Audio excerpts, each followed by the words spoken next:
Corey Hart, probably about 1:46-ish. Sir, you have 3 minutes. Great.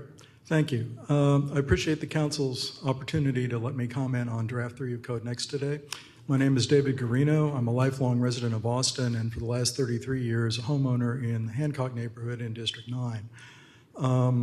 I'd like to call your attention to 6 paragraphs today, one from the existing code and 2 from the draft code. And then I'd like to pose some questions for you all that I don't really have the answers to yet, but hopefully you'll find the answers to as you go through this process. These 6 paragraphs deal with non-complying and non-conforming properties under the rules. Under the existing code that we have something called a safe harbor provision, which says essentially that if your property was legally conforming and legally compliant before the date the previous code went into effect, then it remains compliant and conforming. That is slated to be taken out of version 3.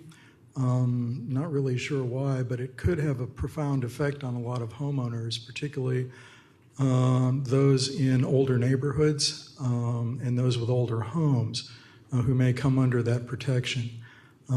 It's my understanding that it's possible that once that goes, they might become then legally non-conforming or legally non-complying. Now, there are a couple of paragraphs in the proposed code that would also deal with properties that are currently legally platted and legally in compliance or conformance. And basically what it would say with that is that in the current code, those basically are good to go.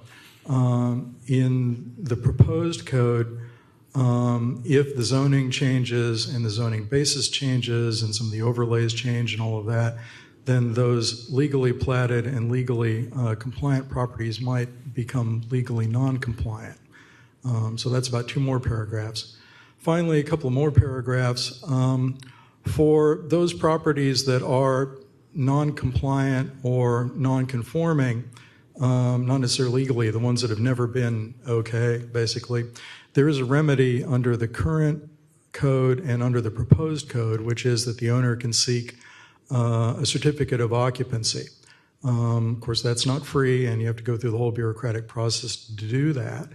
But under the proposed code, there is something that's laudable, which is there's basically something like a process built into the code about how paper will be processed, how applications will be processed, and there's something called an order of precedence in it, which includes which kinds of paper will be considered first. The certificates of occupancy are last. So, thank you.